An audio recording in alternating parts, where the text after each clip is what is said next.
आज आम गोटे पिठार रेसिपी बनैबा। एटा देखिया पाई पूरा केक परी किंतु एक्चुअली रे एटा होची पिठा। एटा ना बहुत ही नरम हवा संगे बहुत ही टेस्टी मध्य लगी था।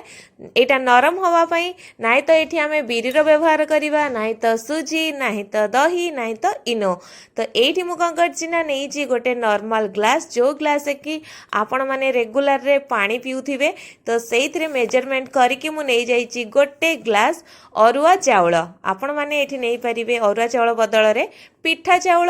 तो एबे आमे कौन करिबा ना एथरे दे देबा आवश्यक अनुसार पानी बा जेतिक हमर पानी दरकार धोइबा पई सेतिक देई सारला परे आकु भल्लो भाबरे चकुडी चकुडी की धोई नबा, जहा फल कि एथरे थिबा जहा भी मैला अंश सबुतक एथरु बाहरी जिवो।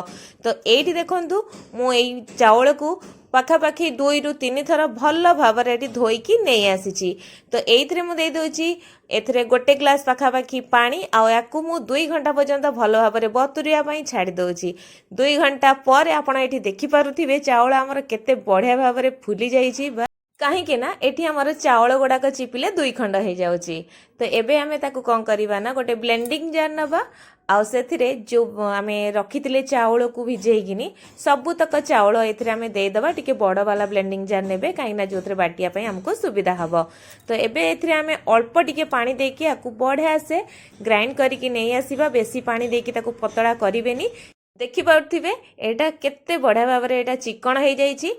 तो एबे आमे कौन करबा ना गोटे बड़ जगह नहीं जिबा जोथरे कि हमको सब गोळेया पई सुविधा हबो।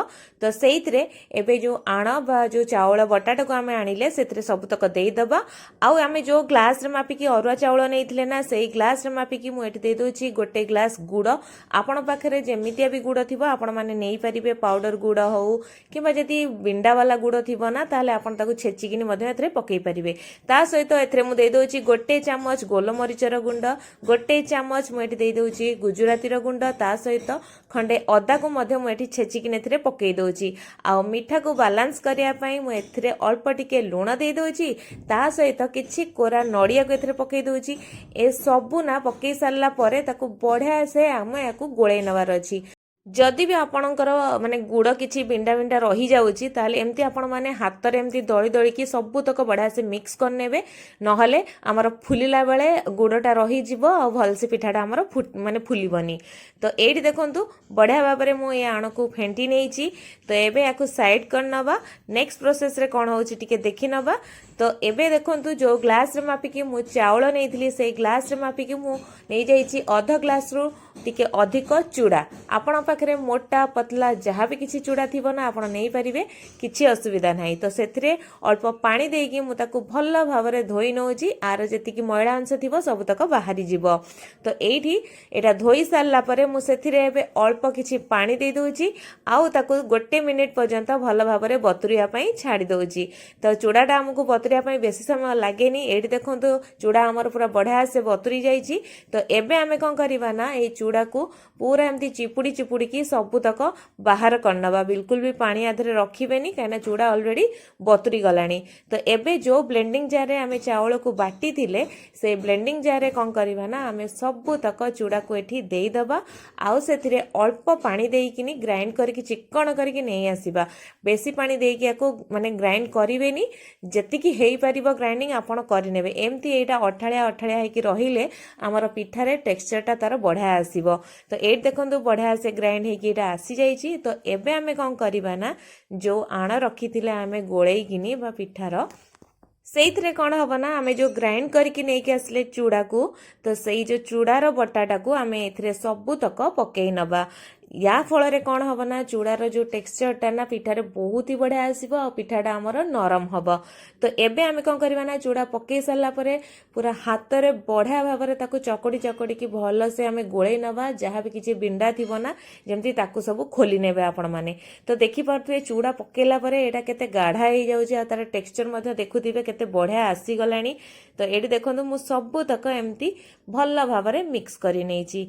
तो एबे आमे कौन करवा ना शेष से मुझे दूसरी 2 चुमुटा पाखापाखि बेकिंग सोडा बा मीठा सोडा ता सहित अल्प टिके नागुर पकई दूसरी बेकिंग पाउडर एबे ए 2टा जिनस पकई सारा भल भाव में आमे कौन करवा ना ये सब को गोड़े नवा तो ये देखु एटा फेंटार पाखापाखि किसी सेकेंड हो गला तो यार टेक्सचर आपण मैंने देखिपे एति पतला रखिए बेसी पतला करेनि तो एबे मुझे नहीं जाइए गोटे नॉनस्टिक कड़े आउ से दे पाखापाखि 1.5 चामच भाया देसी घी जोटा कि पकेवा द्वारा ये पिठार फ्लेवरटा ना बहुत ही बढ़िया आसीबो आपण पाखरे जदि नॉनस्टिक कड़े नाही ताहाले आपण गोटे मोटा मान जेकोसी जगह नहीं पारिबे बा कड़े नहीं पारिबे तो सेथिरे कौन करेंगे ना तले आपण माने कदली पत्र हो किंबा आपण जो आमर खली पत्र हो आपण माने देदेवे जहाँ फल कि पिठाटा आमर पोड़बनी आउ सबुतक बैटर को ता ऊपर देदेवे तापरे याकू देखो मुझे देदेची ये कड़े रे सबुतक बैटर को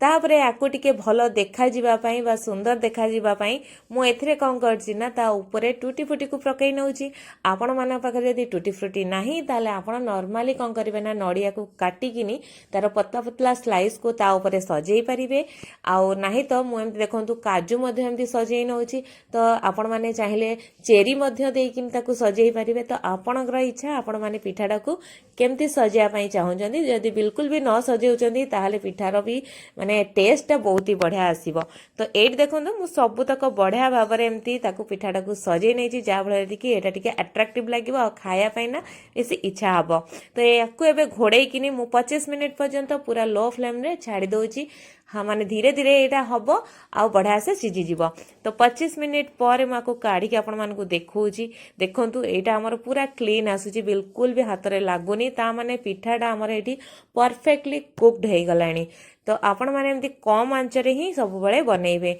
एट देखंतु मु आकु पूरा ठंडा हवा पई छाड़ी दोची तो ठंडा हला पर देखंतु कड़ाई रु मु पूरा बाहर करी आनीची तो एठी देखंतु तार कलरटा केते बढ़िया आसीची जेतरे आमे गुड़ पकेइचे आ चूड़ा रे बनैचे तो एट देखंतु मु आपण मानु गोटे काटिकी देखौची पिठा एटा देखिबे केते नरम हेथिबो तो देखंतु मु काटिकी आपण मानकु देखौची देखंतु पूरा केक भळा एटा देखा जाउची किंतु एक्चुअली रे एटा होची पिठा तो आपण माने ना एमती नरम नरम पिठा बनातु जोटा कि आमर किसी भी बिरी यूज हैनी दही यूज हैनी किसी भी आम पकेने किंतु फिर भी एटा बहुत ही नरम बनी आ स्पंजी बनी तो आपण एमती थरे घरे निश्चय बनातु समस्त को दियंतु खाया पे आ किपरि लागला हम कमेंट बॉक्स रे कमेंट करी निश्चय जणातु।